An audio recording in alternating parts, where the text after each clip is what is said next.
And if he had the pull out to stay with everybody else, he would be that much faster. It's crazy. What tip do you have for Petey on his pull out?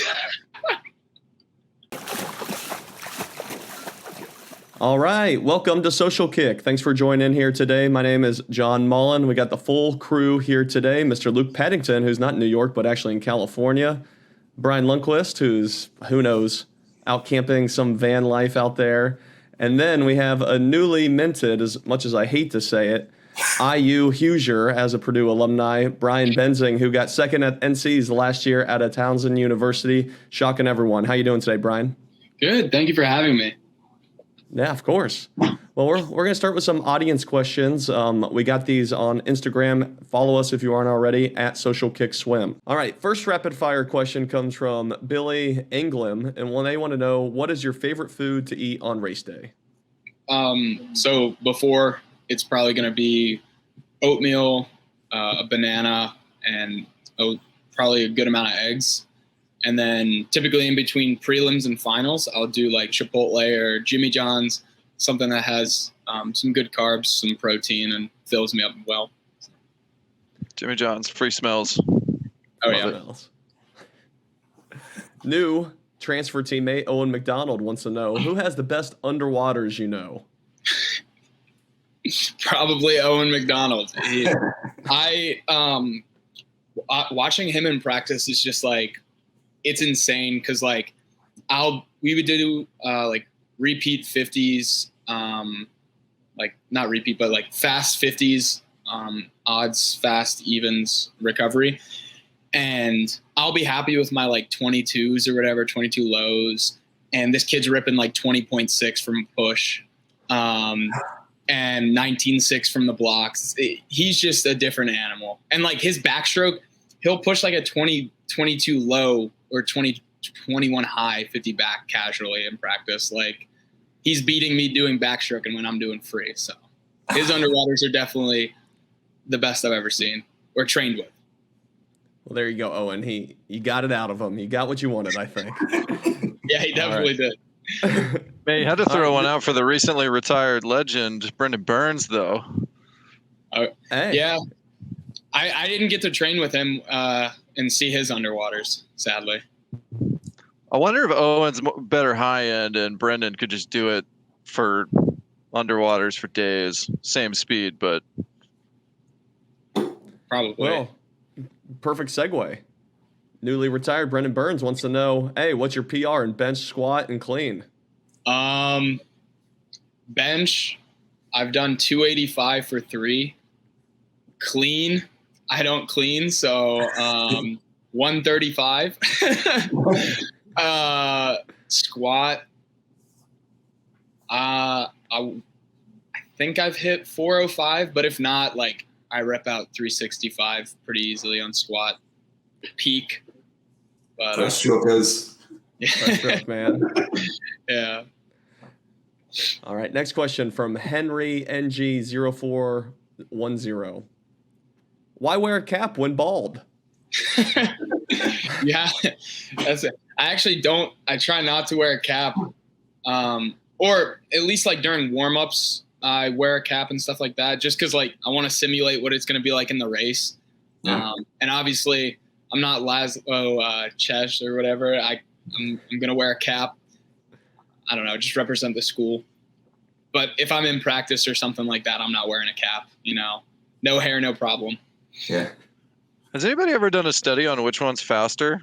The bald setup with you know, like the full Laszlo, Brent Hayden setup. I tried it once at US Nationals, and I love the way that it felt, but I don't know which one's actually faster, if anyone's ever tested it. I haven't seen any studies.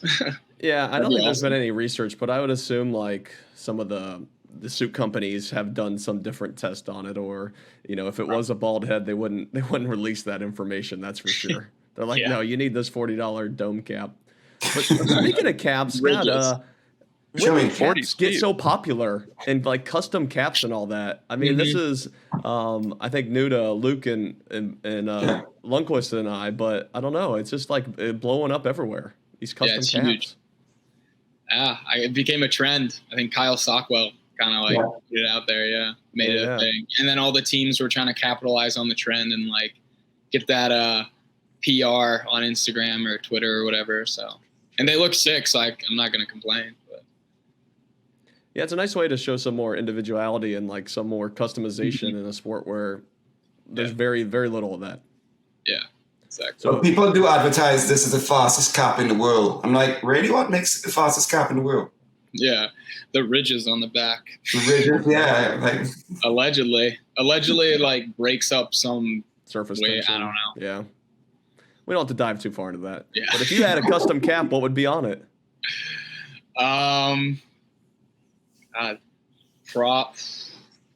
I feel like the eagle on the side and then the IU on the other, something like that. I don't know. Maybe just a chrome IU cap. That would be sick. There we go. I'd get one for John too. Yeah. All right. Last rapid fire question comes from Olav Eklund, and he wants to know, do you have a Norwegian passport or just an American passport? Yeah, no. So I just have an American passport. So I lived in Norway for 3 years because my dad, the position he worked in, like every couple years, he could apply to move abroad and work at a U.S. embassy in a different country. Nice. So the 1 year he applied and got the job, it happened to be Norway. So after my sophomore year of high school, I moved to Norway, finished out high school, and took a gap year.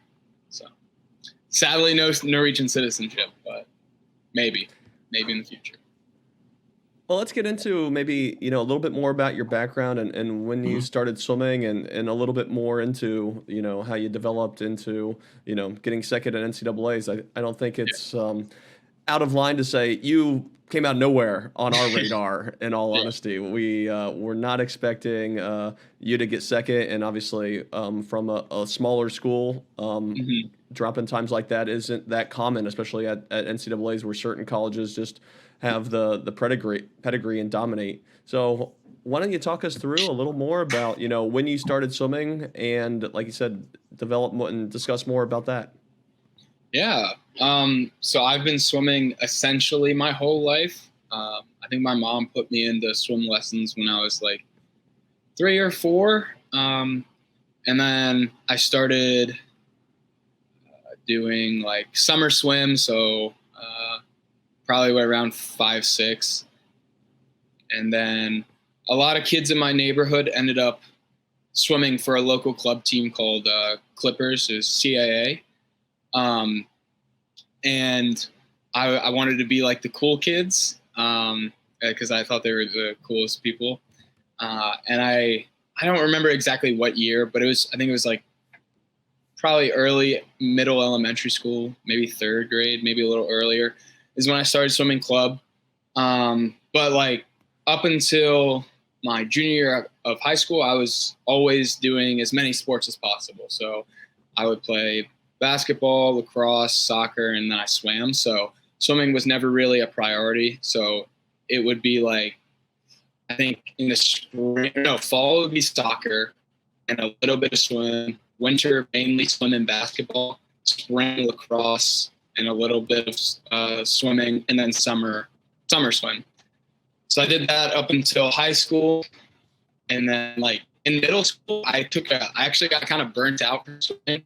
Even though I wasn't doing doubles or anything, I just didn't really like the sport. And I quit, and I played a year of baseball. I did not like it, and I was not that good. But my mom luckily had like the foresight to tell me not to fully quit swimming. So instead of like, I guess, completely quitting, I joined a local Y team and swam a couple times a week or something like that. And it was funny because that ended up turning into more motivation, because somehow doing that, I made Y Nationals, which to me, like, I didn't know what it was. So I thought it was like a really, really good meet, like the top. And granted, I only went like a 100, so it was okay, but I thought I was really good. And then I think that was my sophomore year of high school that I did that for the first time. And then obviously I moved to Norway. And my junior year there, I played basketball and I swam. And I remember I think I would do basketball either 1 or 2 times a week, but it would be like Tuesday, Thursday, and then the rest of the week was swimming. So Monday, Wednesday, Friday, Saturday. And my coach would always get on me. He'd be like, "Where were you this morning?" I was like, "What do you mean?" He's like, "We have practice. We have morning practice Monday, Wednesday, Friday, starting at 5:30. I'm not doing that. I'm not coming in at 5:30 for a morning practice. So I didn't swim any morning practices my junior year. And then I had made long course Norwegian nationals the summer of my junior year. And my coach, after I had a pretty good showing, it wasn't like anything special, but it was good enough where my coach was like, "Hey, I think you have potential to do a lot more with swimming. Quit basketball and just like swim full time." And to me, I also had come to like a crossroad where it was a lot to do 2 sports because it required a lot, especially with like games and meets and stuff. So I made the decision to quit basketball and focus on swimming fully. So my senior year, I started to do doubles, and I ended up medaling in the 100 breast at junior Norwegian nationals. I think I got 3rd. Went a 102 short course meter 100 breast. So it was pretty good. And then in long course, I followed it up with I think it was a 28:42 50 breast. So I had a pretty good year. And I knew I wanted to swim in college, but I kind of wasn't sure about the process, and my parents weren't really sure about it either. So we thought we were a little late going into like the recruiting period. So I ended up taking a gap year to kind of focus on swimming and getting recruited. So I just swam and worked for the year. And luckily enough, COVID happened during that year. So halfway through my gap year, everything got shut down. And then I came to Towson after COVID, or not after COVID, but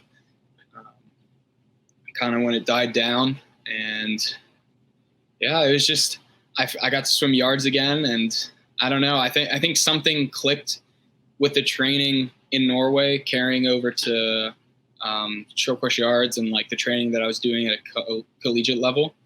And I think I grew up a little more, and in Norway, I'd say I trained hard. I put in the work, but I didn't really understand like the nuances of swimming, like shave, taper, like that sort of stuff. So I think having seniors and people above me at Towson, like kind of like informing me of the importance of that stuff and like figuring out on my own kind of helped me develop a bit more. And I don't know, I just think my phone's, oh, there we go. Sorry. Yeah. I think that like every year I kind of started to realize more and more my potential in like, I guess, high level meets in swimming, because I came in as a freshman and I didn't even think about making NCAAs or doing anything like that, being able to go to those meets. To me, it was just like, do what I can to help get my team a conference win. And we ended up winning conferences my freshman year, which was awesome. But I never thought about that stuff. But then the next year, my coaches told me, "We think you have a very good shot of making NCAAs. So like after conferences, we want you to go to a bunch of last chance meets and try to make it." So went to a couple last chance, ended up going faster and faster. So I went 52.3 at conferences, 52.1 at a West Virginia meet, and then I broke 52 for the first time at a meet in Princeton. And that was awesome because afterwards I got to call my mom and tell her like, "Hey, book your tickets, get your hotel, do whatever you have to, because I'm going to Georgia Tech. It's going to be awesome." And then I think that kind of opened my eyes to like the world, or like what could the possibilities after that. So the next year it was how fast can I go, make NCAAs, like try to make an A final. Little disappointing results my junior year, not in terms of time, but just I wanted more. And then this past year, we knew that it was kind of open. A lot of the big names were either 5th years and graduated or ended up not taking their 5th year. So it was minus Liam Bell. It was kind of wide open. and we had talked about what it would take to final, what I had to do to execute, and we thought it would take a 50-point or a 51.1 to 50.9 to A final, and I ended up going to 50.9 in prelims. So for me, it was just come back in finals and just figure out a way to not get DQ'd and just make sure that I can still have that trophy. Because all I wanted was to be top 8. I didn't care if I got first or if I got 8th. As long as I was up on that podium, I was going to be happy. So, yeah. All right, so I'm going to bring it back before we get there because I want to get into that race, which was incredible. Yeah. Let's get back to Norway a little bit because not many of us know what life is like swimming in Norway. I've been to Oslo. I think it's a fantastic place to be. Super athletic city. I mean, everybody is an athlete there. Everybody is out there skiing and all the time. Mm-hmm. In terms of swimming, I mean, Norway is best known for the late great Alexander Dale Owen, the amazing breaststroker, right? He's a hero. He's unbelievable swimmer. Tragically passed away like 12 years ago. Mm-hmm. What was life like swimming in Norway, and what was the big difference going back to the US? You mentioned things you learned in Norway that helped you when you go back to the US. What was training like in Norway? Was it really strict, laid back? Do they have pride in their swimming and take it seriously? What was life like, and how did it bring it back to the US? Yeah. So fun fact, actually, one of my coaches on my club team actually was Alexander Dale Owen's coach. Oh, wow. He was successful. So I got to train under him my gap year. But I'd say I loved it. I thought it was great. I thought it was pretty strict. I think one of the big differences, at least that I experienced, was it was a lot more technical compared to the club training that I was used to. But I also had the fortunate or unfortunate experience of having to essentially relearn every single stroke once I got to Norway, because my coaches were like, every single technique is bad, and you're not fast. Like, you need to relearn all of these. So the YMCA for you, huh? Yeah. So they essentially retaught me how to swim every stroke. But what I think a lot of it was like mind to muscle connection drills, like figuring out how to move your body in the water, and then you go back and you watch it. So we'd have underwater cameras. They'd have a dolly set up and they'd track you to 15 to see how far you went. They do dead start to 10 meter reactor speed to see. I think they were measuring creatine output as well or something like that. It was a lot of technical stuff, a lot of focus on skull, and being able to catch and hold water, and timing and stuff like that. So for me, that wasn't anything that I really did in the US before. Mm-hmm. So I think that taking the time to kind of, 1, relearn the strokes, and then 2, gain that mind to muscle connection and that ability to kind of think through a stroke, helped me a lot, because in the future, I've had coaches tell me to change stuff. And I think it's a lot easier to make those changes or try to make those changes if you have that solid foundation of being able to feel out your muscles and know exactly what they're going to do in the water. Mm-hmm.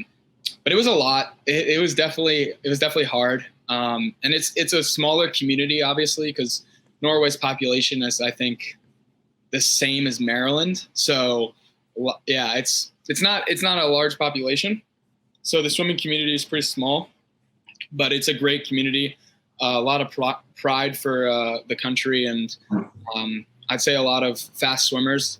I don't know. I got to swim with, or actually, I don't know if you know the name Tomoa Voss. Mm-hmm. He actually went to my school, so he was 1 year above me. So I wouldn't say hang out, but I got to know him and swim against him and watch all of his success in Norway and at Europeans and at Worlds and stuff like that. So that was really cool. And being able to, I think one of the things that I was most grateful for was the experience to kind of experience the world through swimming. So I got to travel to Sweden for swim meets, Denmark for training camp, Greece for training camp, Spain for training camp. I got to go to the Netherlands for a meet. Like if I had gone, my club team went to a training camp in Turkey. There's just a lot of opportunities that I wouldn't have had in the US. And it made swimming like, when you know that you're going to go train in Greece for like 2 weeks, it makes it a lot more exciting because you're just out in the sun. It's fun. You're with the team. Yeah. But it was awesome. Brian, the way that you talked about the kind of scientific approach to some of the like swimming foundational skills that you worked through when you were in Norway reminds me of the Norwegian method is becoming popularized the last few years in elite triathlon, because some of the best triathletes in the world, Gustav Iden, Christian Blumenfeld, and their coach Olav have been they've had a really successful few years. This Olympic year is a little bit more challenging for them because they were like really good Olympic athletes and then went up to the Ironman distance or winning world titles, and then now they're trying to go back down to the sprint distance for this Olympic year. And but like everybody's going, what are these guys doing? Because that something's really working, and they're just notorious for having a really scientific approach. I mean, one of which is, living by lactate, which, has been around for a long time, but maybe used a little bit differently with training zones and trying to like dial into threshold. So I'm just curious, did you have exposure to other sports? Did you get a sense with some of the interactions that you were having that like Norway as a national team, is this like interconnected knowledge sharing sort of, environment? Yeah, I'd definitely say so. Coming with the lactate stuff, like we did a lot of lactic acid testing too. And we were very fortunate enough where we had, I think it was either the Olympic Training Center or it was called NIH. I think it was either like a sport high school. I think it was a sport high school and an Olympic Training Center, or I don't know. It was a lot of Olympic athletes went there. It's the size of Maryland. Yeah. So yeah. All together. Yeah. So, we would train there every once in a while, I think Saturdays, and they did a lot of testing. So but that's where all the athletes went. So there was one time actually, I don't know if any of you know track or like distance running, but Jakob Ingebrigtsen and the Ingebrigtsen brothers, they're huge. And I remember one time I was at a Saturday morning practice and I was in the locker room alone. I think I was one of the last ones to practice. And I see this dude that kind of looks like he has a dad bod, a ton of tattoos. I'm like, oh, what is this guy doing? Like I walk out and all my friends are like, oh my God, did you see Jakob Ingebrigtsen here? He was just in the locker room. I was like, no way that's Jakob Ingebrigtsen, because he was there. I think he was injured and he was doing some sort of like recovery training there or something. But like running into him was just like I guess that was normal. But I think I think a lot of those coaches and stuff like that share information just because a lot of the training and testing grounds are the same area for all the sports. So I know that like one year they did a study where they looked at the top, I think it was either top 5 or top 10, 50 fly times of Norwegian athletes. And what they did is they did underwater cameras. They did an analysis of time to 15, underwaters, time to 25, time to 50, force output, max squat, max bench, like based on, I guess, like they had machines for it. So I got to do that. And I think that there's just a bunch of athletes there that were non-swimmers. It was cool. That's awesome. I wanted to talk about, I think that's really interesting and I want to get into that, but I wanted to ask, you mentioned traveling a lot in Norway and having those experiences and how motivating that was for you to keep the sport. And it related to my feelings too. So when I was 14 years old, what drove me to train it really hard and to make that next national team, because we're going to go to Barbados or we're going to Santo Domingo. We're going to this like amazing location. So as a 14-year-old, I want to be on that team. It's up. And that made something fun and it drove me, just like you said, you get to go to training camp in Greece, you get to compete in Sweden. What drives you now? Like what motivates you now in practice to, that has that same motivation back when you were in high school? Is it more than just getting faster? What makes swimming fun for you and motivates you to keep going? I think for me right now, obviously there's like goals I want to achieve, but in general, I think I really enjoy the sport. So just being able to swim is just awesome. Yeah. But I think being able to get the most out of my body and like go as far as I can in the sport is kind of what motivates me. Just like getting as fast as I can. Obviously, you said not going fast, but it's just for me, it's like seeing how fast I really can go and like what the limit is for me. And obviously, I have goals of making national teams, like Pan Ams, Worlds, Olympics, stuff like that. And those are my ultimate goals and what I'm shooting for. But at the end of the day, I just want to be fast for myself and for my teammates. Good. Your story, especially getting into college swimming, is really unique for someone at your level. You know, you hear a lot about, and I work with younger kids, and you hear about 12, 13, 14-year-olds. Oh, I need to be going these great times at 15, 16 to be recruited. So I guess what advice do you have for, younger kids or parents of younger kids where they feel like they're in this kind of rat race of trying to go faster and trying to buy the new tech suit for their 10-year-old. I think your insight and perspective would be huge for them. Yeah. So you bring that up, the 10-year-olds using tech suits. It's kind of funny. I had never worn a tech suit until YNATS my sophomore year. And I only wore it because my friend had one. And I was like, can I borrow this for the 100 breast? And he let me. And I didn't end up buying a tech suit until my junior year of high school. And then I found the cheapest Arena Carbon Air, I think it was. But I think so there's I had an interesting case where I wasn't a top recruit coming out of middle school, coming out of high school, anything like that. So there wasn't a lot of pressure. I wasn't doing these doubles. My schedule wasn't very rigorous for swimming. But I do think that if anything, I think kids should try to just have fun with the sport. If you're doing this all to either make your parents proud, go to college, do whatever, you have to do it because you enjoy it. Because eventually you're going to burn out if you don't do it because you enjoy it.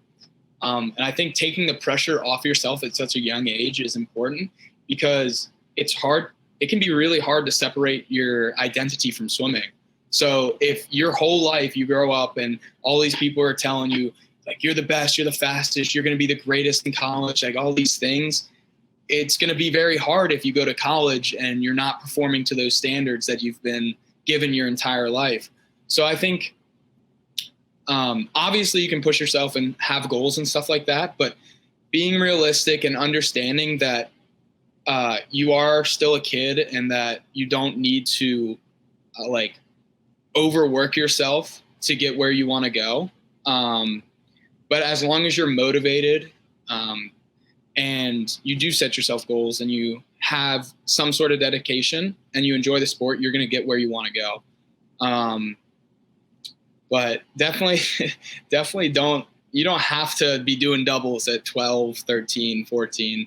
You can find success without doing doubles until you're a little older. Yeah. With pressures, like you said, you're talking about it with the young kids, but now you must be feeling some sort of pressure with your recent performances. So, how do you balance that, especially as you make this transition from, a smaller school, less pressure on you probably at Towson, now at IU, where people have been good for such a long time, and there might be some more external pressures upon you? Yeah, so I don't really think there's much pressure, just because I think a lot of the pressure would come from myself. And obviously there's coaches who expect stuff, teammates who expect stuff, but I had issues with that in the past where I put a ton of pressure on myself. My freshman year, I had a crazy performance for myself, and going into sophomore year, I didn't know how I was going to replicate it. I didn't think I was going to be able to. I had doubts. I was like, am I going to be able to go that fast again? What happens if I can't replicate it? And then I had my worst conferences that I had my 4 years there. And then I realized that as long as I know that I'm putting in the effort, I'm doing the best I can in practice, and there's nothing else, there's no reason to put pressure on myself. I know that I'm working as hard as I can. I know I've done the training. Why should I doubt my abilities when I step up behind the block? Just because I'm at a new school, like I know that I'm putting work in practice. I'm not going to doubt my abilities when I get behind the block. And I would say that I had a lot of pressure at Towson, just because in a different way, because I was kind of the person that was looked to or expected to win every event or expected to put up big performances when it mattered. So there was a ton of pressure when you have expectations like that. But I think being able to manage those expectations and understand that you've put in the work and that for me, it's just like relax behind the block and just kind of tune everything out and focus on what I have to do and think about all the training that I've put into the races. So yeah, I mean, I think this year it's going to be different type of pressure, but I'm excited. All right, so let's talk about this different type of pressure. So update us. You swam for Towson, came second NCs, then you graduated, and you've made a big change to talk about the program, why you chose the program, and a program that people are saying, they're going to make some moves next at NCs. You know, they may be title contenders. We don't know. Yeah, you guys got some people there. How many years eligibility left? Why did you go, etc.? Yeah. So I did 4 years at Towson. So I graduated with a degree in sport management, and I had one more year of eligibility because of COVID. And I knew that I wanted to give myself the best opportunity to go as fast as possible, pursue future world teams, Pan Ams, Olympics, stuff like that. So when looking at programs, obviously IU, great resources, great coach, Breaststroke University. So with what I want to do with breaststroke, I thought it would be a great move to set myself up within Breaststroke University. So, and also the people are great here. I remember on my trip, it reminded me of how I felt on my trip to Towson, just like already part of the team, like meshed well with the guys. So it was a no-brainer for me to come here. And I think I got in on the action a little early. I committed, almost a little over a year ago. So slowly, like the more I waited to come to Indiana. So I committed at the end of the summer of my junior going into senior year of school at Towson. So I had to wait my whole senior year to come here. And over that senior year, we were just picking up transfers. So, and watching the freshmen come in or who's coming in. It's a lot of great transfers. There's going to be a lot of great talent here. So it's going to be good NCAAs. It's going to be exciting.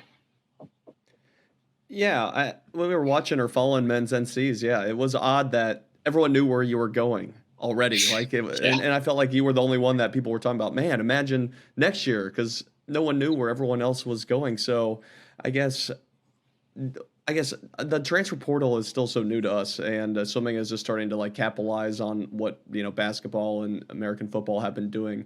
So tell us about your process for deciding to transfer, and maybe how it influenced other people in your opinion, and then also what training has been like since you've been there. Yeah. So my process is a little different. So my coach, Tony from Towson, great guy. I love him. One of my favorite coaches. He was very, very nice. And after my junior year, he suggested that I get in the transfer portal because he knew I wanted to take my 5th year somewhere else. He suggested I get in then because he knows how scholarships work. He knows the allocation. Like, he wanted me to set myself up for like the best opportunity at a different school. So he thought getting in early would be the best. And me personally, I wasn't sure how much attention I would draw after my junior year, just because like, some of the times I go were good, but I didn't know how other colleges would view them. So I entered the portal and I instantly flooded. Like, I think the only teams that I remember that didn't really reach out were Texas and Florida. And I was overwhelmed. It was a lot. But, for me, it was, I had some schools in mind that I was interested in. So I kind of talked to those schools and then slowly kind of made the list of schools that I wanted to keep in contact with, and then dwindled down more and more until finally I think I had like three to five schools that I was really considering, and ultimately, like after a trip to Indiana and talks with the coaches, talks with the swimmers, and a mix of a gut feeling, I decided to commit to Indiana. And then, I mean, I don't think my commitment personally swayed anybody to come to Indiana. I'm not going to lie. I think that it was more so Owen McDonald. I'm not going to lie. Like when the other recruits saw that Owen committed, and then I think Matt King was next, and then Zalan. Like it was a snowball because it was ASU kind of like, I wouldn't say fell apart, but a lot of the guys transferred out, and so once he went to Indiana, I think it put more eyes on the people choosing it. And with, like you mentioned, getting in early to try to get scholarships and your coach really helping you out and having that foresight, how has it worked out with IU with the rest of the scholarships? I think a lot of us, we watch it and it's like, okay, yeah, they're getting these star swimmers coming in, but they don't have scholarship. There's no way they have scholarship left. So I guess how has it worked at IU if you know how that's going on and what is that process?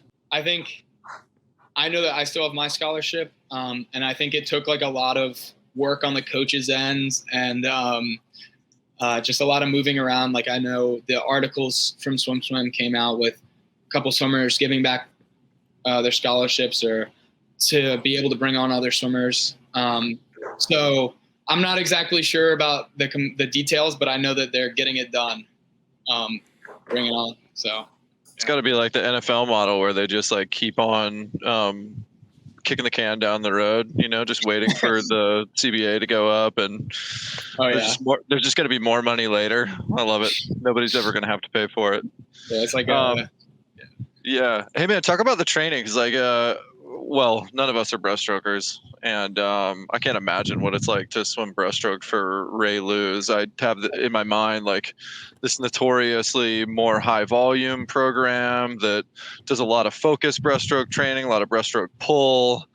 Man, like big decision. I'm curious, what's the difference between the kind of stuff that you were doing before?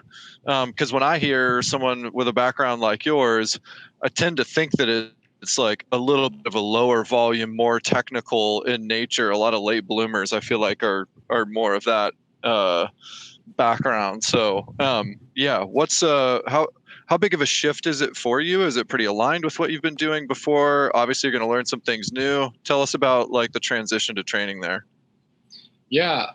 So I'd say I did pretty good volume at Towson. Like it was a lot of short interval, no rest, like repeat stuff. So it was a lot of hard training, but it was different. It was a different hard here. And we also didn't have a long course pool. So I only swam long course after NCAAs leading up to trials. So it's a lot different because we're doing, I think 2 to 3 sessions a week long course here. But definitely an increase in volume. Our breaststroke sets on Thursdays, or the one that I did last week, lasted 2 hours 15. And I think it was 7K. So a lot 7K more, of all breaststroke. No, not all breaststroke, but I think okay. 7, I want to say like 5K maybe breaststroke, maybe a little less, maybe 4, 6. But either way, it's a lot more. And it's just like a lot of equipment and stuff that I haven't used. So obviously never used a monofin. And prior to the past 2 years under my old coaching staff, I had done a lot of breaststroke pool. But with the new coaching staff, we didn't do much breaststroke pool. It was more so breaststroke pool it was just fast breaststroke with pool. So it was like 25s, 4 or 5 cycles with paddles, just like speed work leading up to big meets or whatever. And So here, I know, obviously, I think it's kind of well known that they use tubes and the bands around the legs when they do breaststroke. So I had never done that before. Tempo training, I never really did that for breaststroke before. But hey, can you talk about that a bit? So that you mentioned monofin, band around the ankles, like this focus on tempo, everything sort of excluding what we traditionally think about with breaststroke, which is kind of knees down, hips down, being so different than other strokes. So, yeah, can you talk about just like what the focuses are there and how some of these tools are used? Yeah, so sadly, I haven't had Ray lose here. He's in Lithuania training the Lithuanian national team for the Olympics. I personally can't tell you the philosophy behind it. I don't exactly know. I'm sure I'll get that when he comes back, and I'll ask him to explain. But I think, at least for the band, because we do a breaststroke kick when we have the band on, I think it's kind of to keep the legs narrow, keep a narrow breaststroke kick with focusing on bringing your heels back and just kind of pushing with your the inside of your foot. And then I think the paddles, if I was to guess, I'd say just endurance, strength, because we do it's a lot of pull. I think we did 600 pull breaststroke. And I think sometimes they get up to 800 pull breaststroke, which is a lot. But your forearm's going to be so jacked. Oh, yeah. And it's the first time in the weight room where we're going to be working on forearm and wrist strength. So that'll be fun. But, yeah. We should have gotten Brendan Burns to ask how much you can, forearm curl.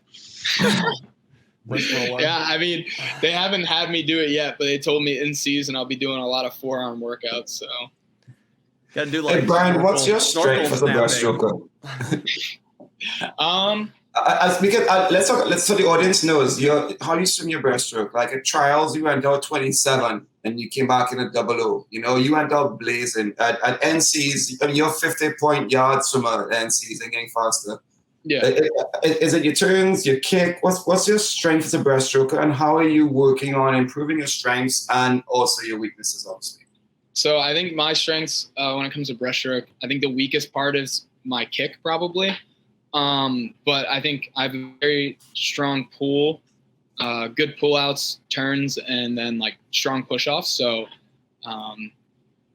this past year, the one thing that kind of really differentiated my final swim from previous swims was my ability to stay relaxed the second 50 ball and spinning the last 25.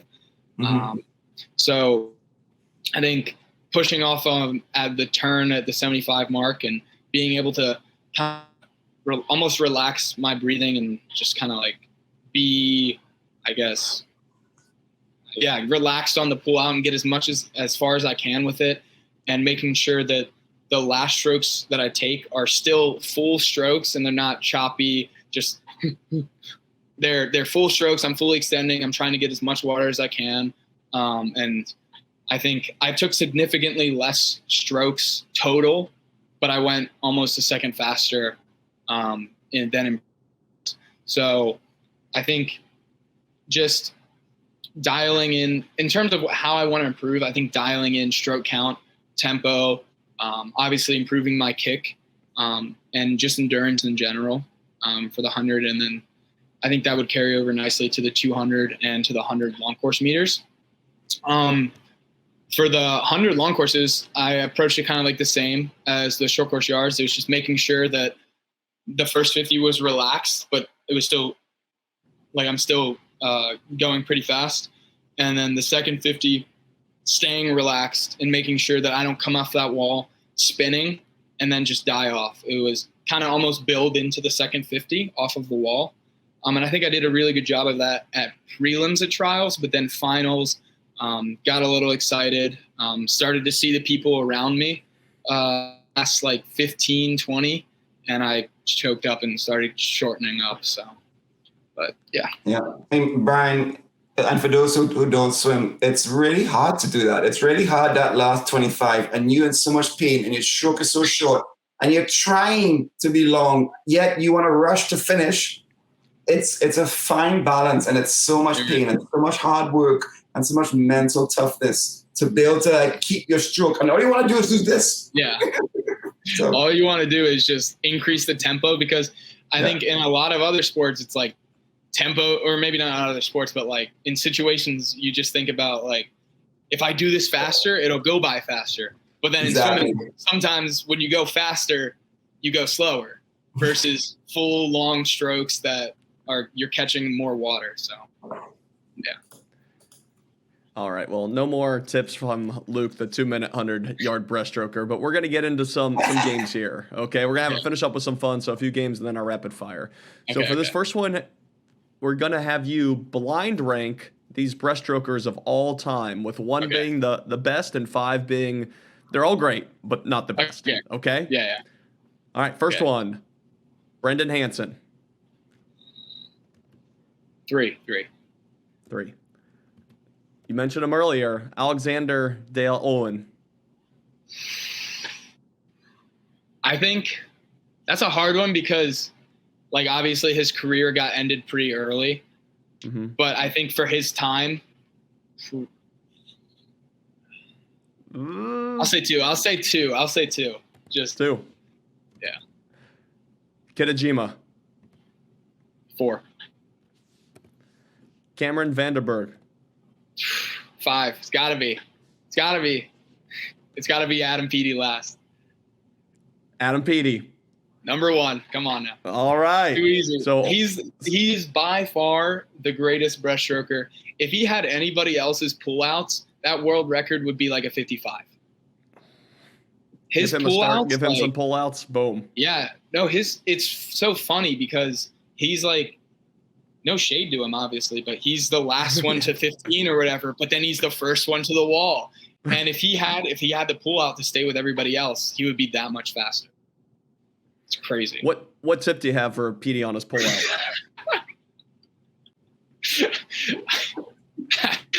You're like, I don't want him any faster, actually. Nothing. Yeah, I don't know if I have any tips for Adam Peaty. I think he's doing just fine. All right. Next game. So ESPN just came out with their top 100 professional athletes since 2000. I'm not sure if you've seen this. So I'm going to name some athletes, and you're going to rank them with what you think ESPN had them with. Oh, God. Okay. Okay. So not your ranking, what you think ESPN had them at. Okay. So NFL defensive tackle, recently retired Aaron Donald. 71. Number 20. Ooh. All right. I didn't know the name, so all good. I'm not a big football guy. So that's all right. Well, maybe we'll get this one. So started as a swimmer, then San Antonio Spurs superstar Tim Duncan.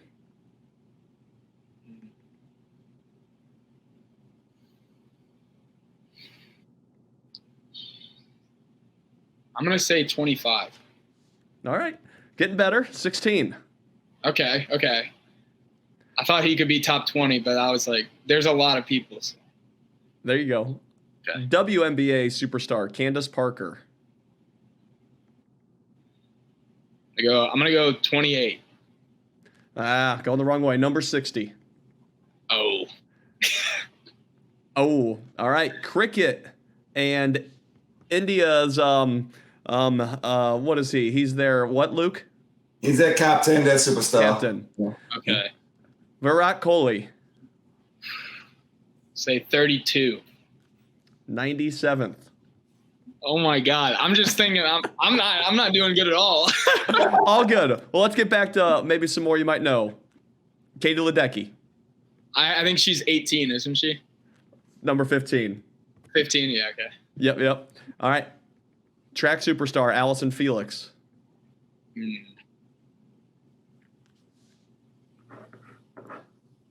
I don't know the name, so I'm gonna go 64. 63. Look at you. Let's go. Come on. Let's go. We're moving up. All right. Well, we'll end with a layup here. Mr. Michael Phelps. Number 1. Yeah. There we go. Greatest. The GOAT. All right. Great job. Well, who would have thought Allison Felix and Michael Phelps were your 2 best there? Good job. Only know one of them. All right. Last thing we'll finish up with some rapid fire.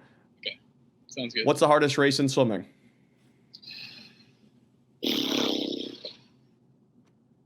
Mentally or physically? Up to you. I think if it's physically, it's got to be the 1500 long course. Like, I mean, I couldn't do it fast. I couldn't do it well at all. I think I could do a 4 a.m. better than I could do a 1500 long course. Okay. Olympic gold or world record?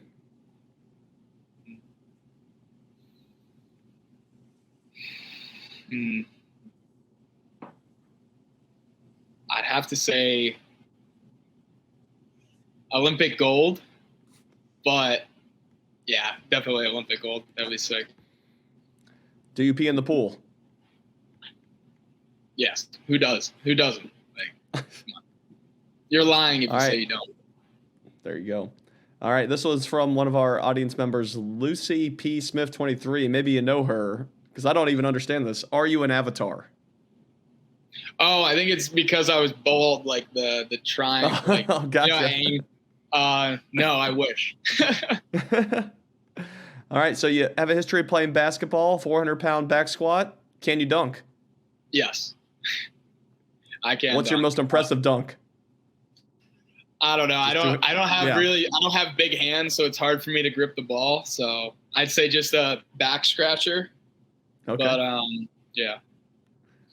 All right, Luke, rapid fire for you. Can you touch the net? Yes, when it's lowered. No, when I swam, I could. And I didn't realize I was really good at hops when I was a swimmer.